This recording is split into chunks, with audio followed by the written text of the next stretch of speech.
This week's episode is brought to you by A Night at the Walt Disney Family Museum. Join Bob Gurr, Keith Gluck, and myself for a night of fun and awesome presentations. Learn about Westcott, the Anaheim park that never was, and then listen to Bob tell us some great stories about his days at WED. For tickets and more information, go to www.thedisneyproject.com. Communicore Weekly, wanna get geeky, bob around boats and five-legged goats. Communicore Weekly, you might get some freaking. Waited all week, I'm sure you already know this. Greatest online show. Welcome to season 3. Hello and welcome to Communicore Weekly, the greatest online show. I'm George. And I'm Jeff, and this week we're going back to the World's Fair again. We got a lot of really great comments and emails from people who enjoyed that first part that we tackled. Yeah, and we're hoping it continues, that they like the second part. Yes, I hope they like the second part too. I hope they like all the parts, honestly, even the parts we haven't done yet. That's true. Sort of pre-like them? Yes. Yeah, that's like what... Pre-order, yeah, Facebook. but... Facebook is going to start that now. Oh, the pre-liking? You can pre-like people's posts. Oh, okay, before they're even thought of? Exactly. It's like, I think Jeff's going to post it. I'm going to go ahead and pre-like his post. Just whatever it is, even if it says George is a big dummy. Yeah, but that's still supporting you. That's true.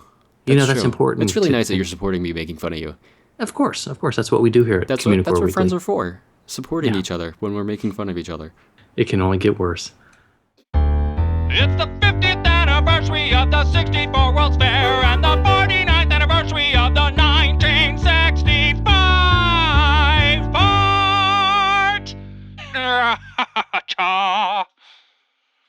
Now, because the 1964-1965 New York World's Fair was so important to Walt Disney, Disneyland, and the development of Walt Disney World, it really holds a very special place in our hearts. Now, the World's Fair advanced the state of audio animatronics and proved that Disneyland-style attractions could work on the East Coast and help Disney fund major attractions for Disneyland.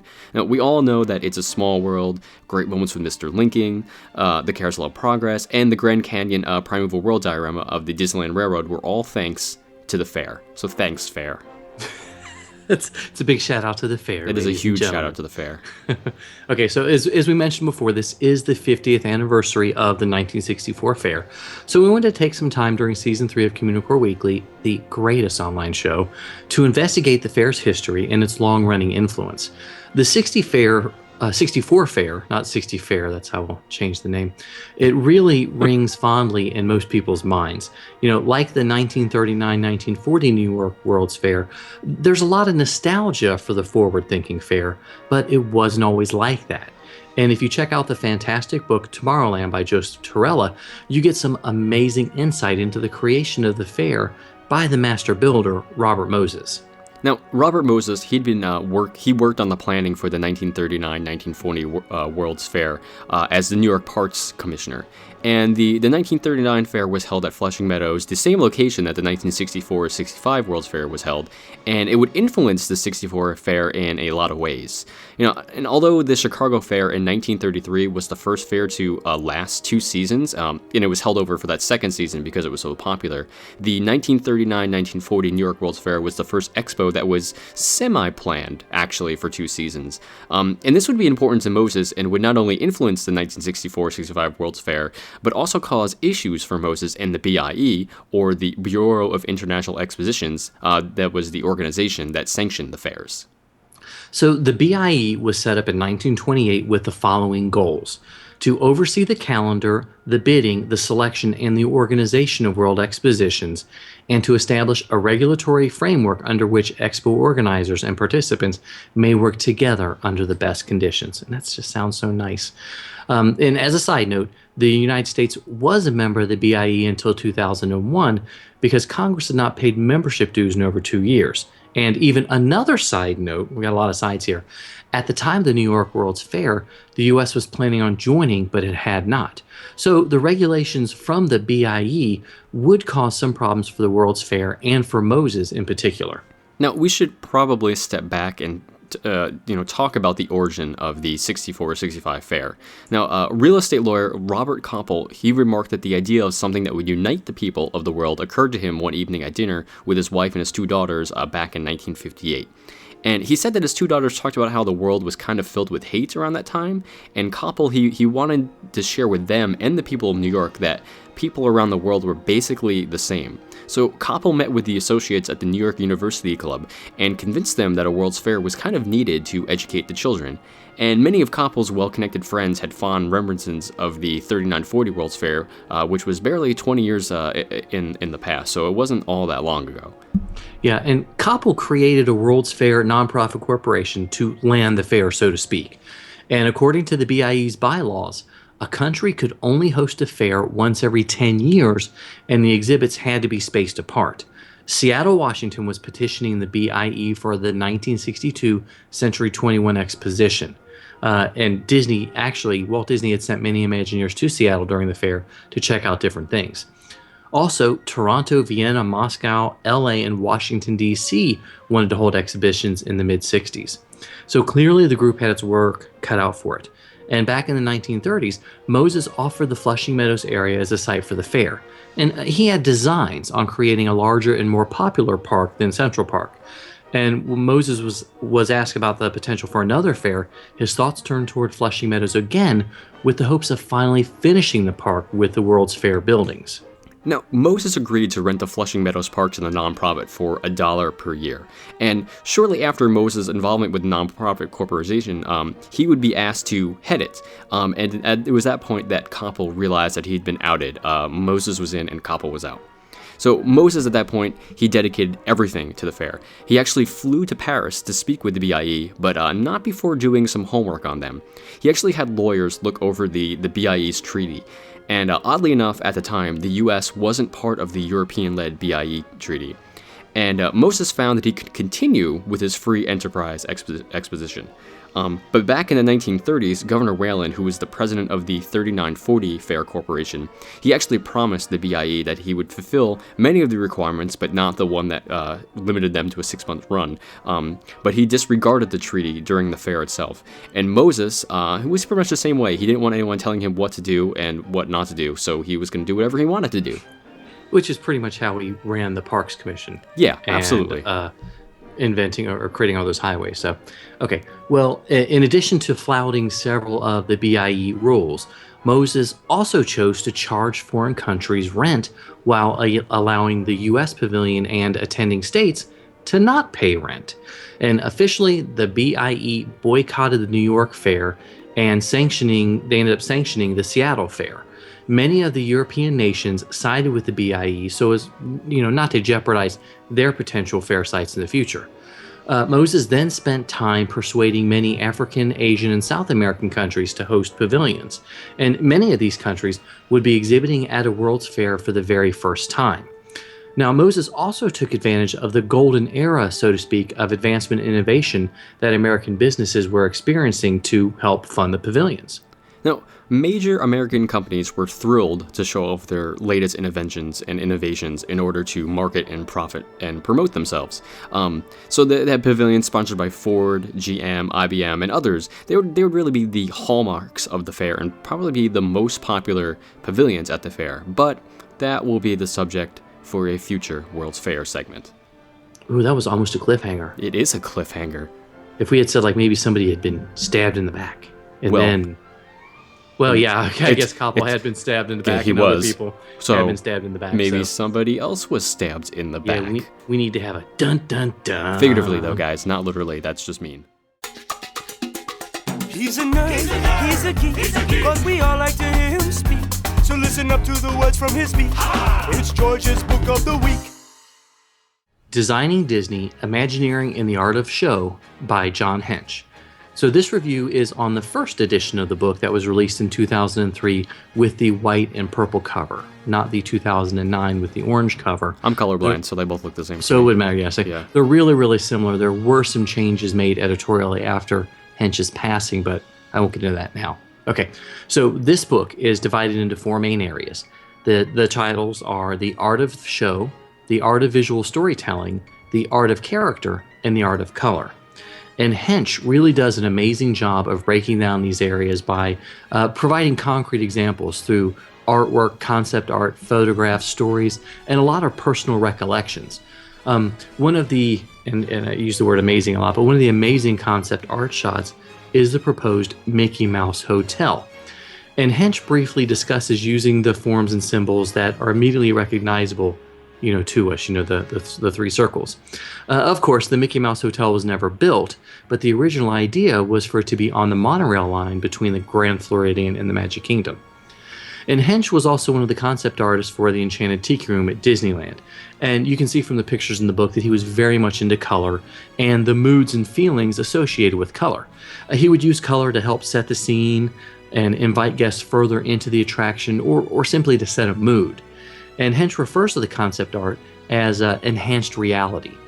He also talks about the original iteration of the Enchanted Tiki Room. Walt wanted it to be a dining establishment with a dinner show.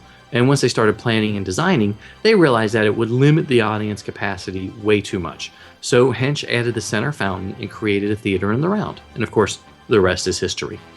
Now, the most stunning part of the book to me is the art of color section.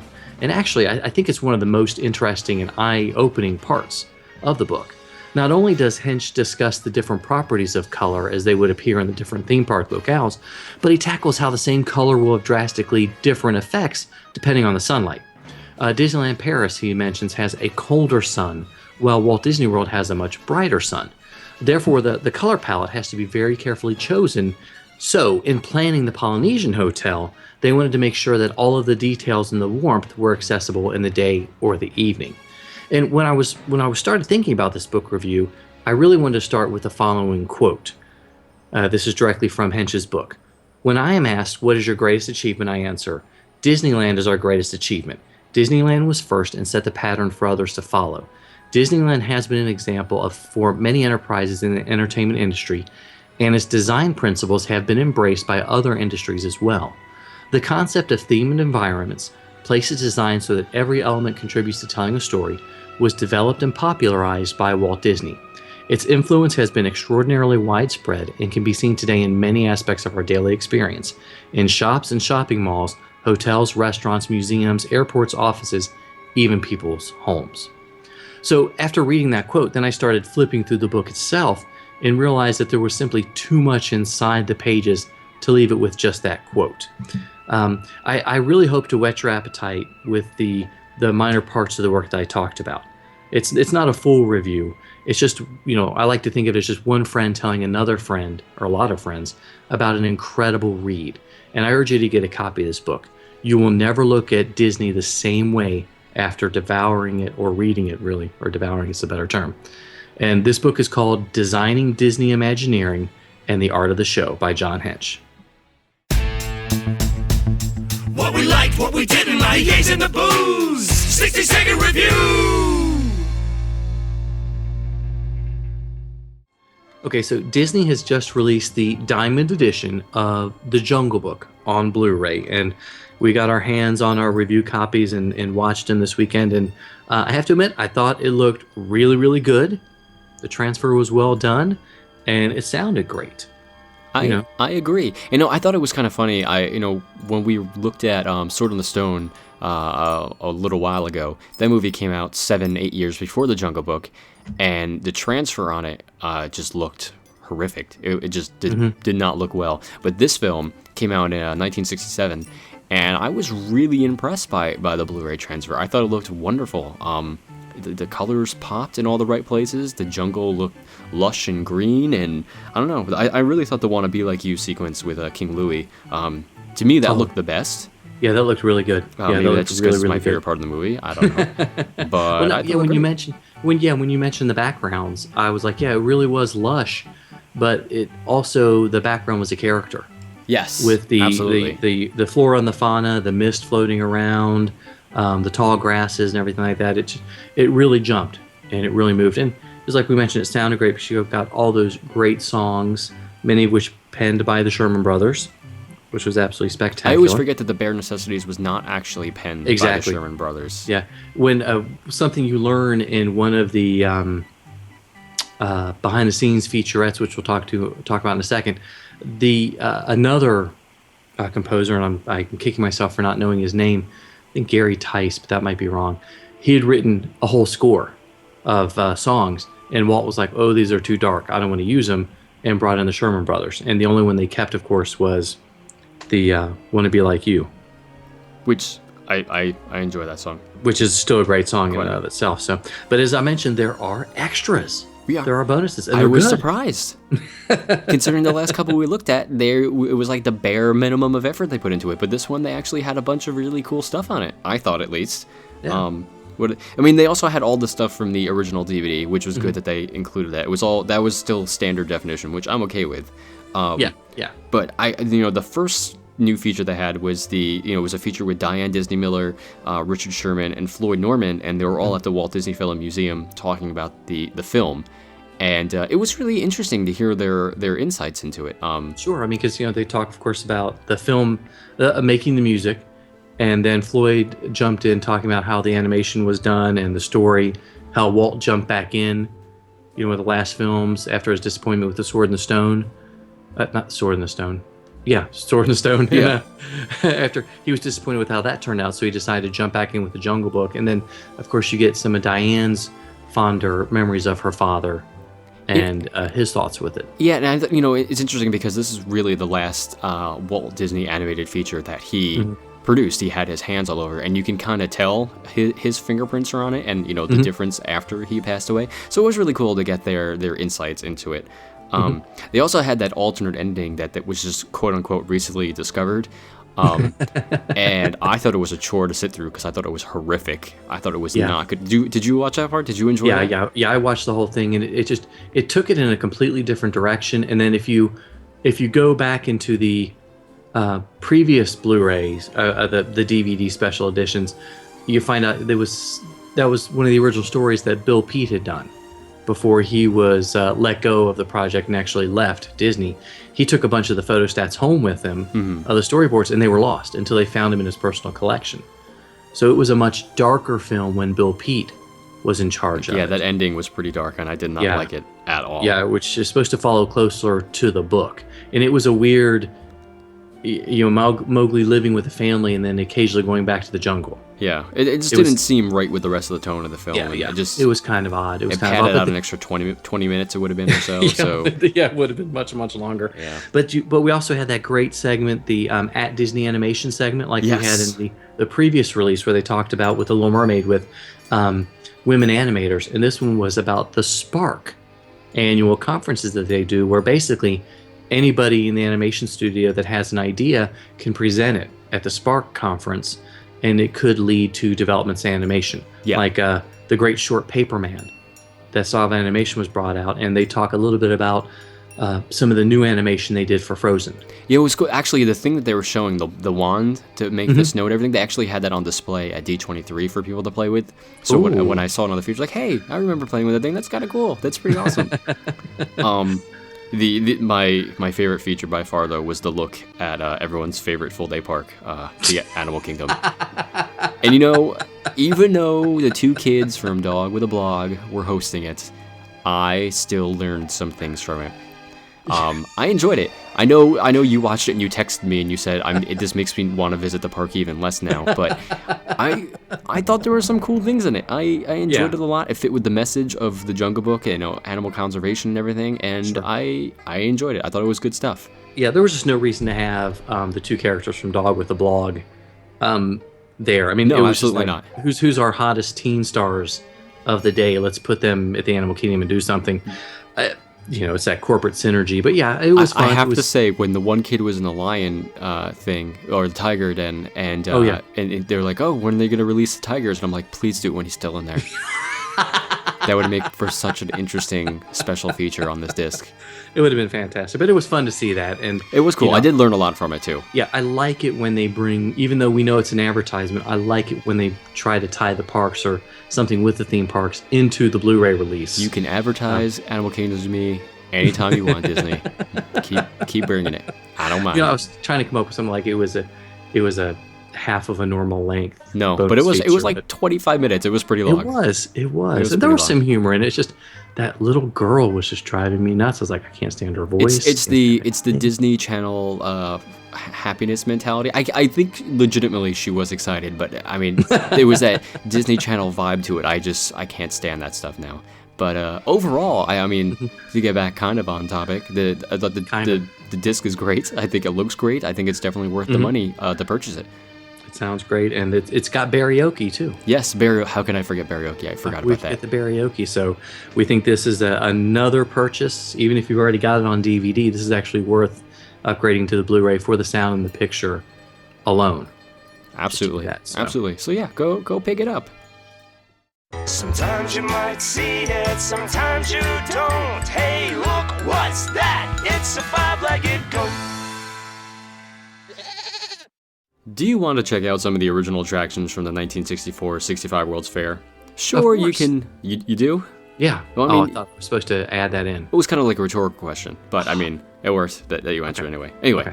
I mean, you, George, you can go visit a Disney theme park if you want, and you can obviously see It's a Small World or the Carousel of Progress, but did you know you can also see another attraction somewhere else? And in fact, it was one that I enjoyed myself for many years when I was living in New Jersey. Now, originally built for the 64-65 New York World's Fair, the Swiss Skyway transported millions of guests between the Switzerland and the Korean pavilions during the 2-year run of the fair itself. And at the end of the fair, the ride structures and the cars were put into storage, until 1974, when they were purchased by Great Adventure. And though the towers they travel between now are slightly modified, they were slightly redone during installation to make them a little more sturdy, the ride is pretty much exactly the same as it was from the World's Fair. So the next time you visit Six Flags Great Adventure in New Jersey, be sure to take a ride on that piece of World's Fair history, because I know I have, and I miss it. That's pretty cool. I like it. Wonder what other pieces of the World's Fair are still out there. I don't know. That's a good question. I didn't know that Sky Ride was from the World's Fair until about 2 weeks ago. So I had been riding it my entire life and not knowing it was from the World's Fair. So I'm sure there are plenty of other things out there that are from the fair we don't know about. Well, we know plenty of the highways were constructed by Robert Moses to take people to the fair. That's specifically. True. That's true. I mean, that kind of counts. That. Not nearly as fun as a Sky Ride, though. No. Especially in traffic. That's just me, though. That's it. So, all right, guys. Well, thank you so much for watching and listening to us again. Yeah, be sure to leave us a rating and give us a comment on the iTunes. If we love those. And always email us at communicoreweekly@gmail.com. You can also like us on Facebook at facebook.com/CommunicoreWeekly. And follow us on Twitter and Instagram. On both of them, I'm at Imagineering, and he's at Jeff Heimbuck. And be sure to give us a call on the Communicore Weekly GOAT line at 424-785-4628. We need more voicemails, guys. We only got 20 since the last show. We need more. I like listening to voicemails. Yes. And don't forget, you can still download your copy of Communicore Weekly, the musical, at Amazon, iTunes, or CD Baby, and you will enjoy it and love it. Yes, and be you singing will. the songs forever. And ever and ever.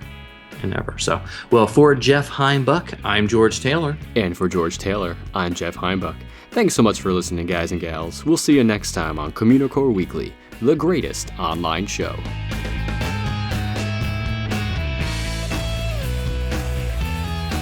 Indian Rug.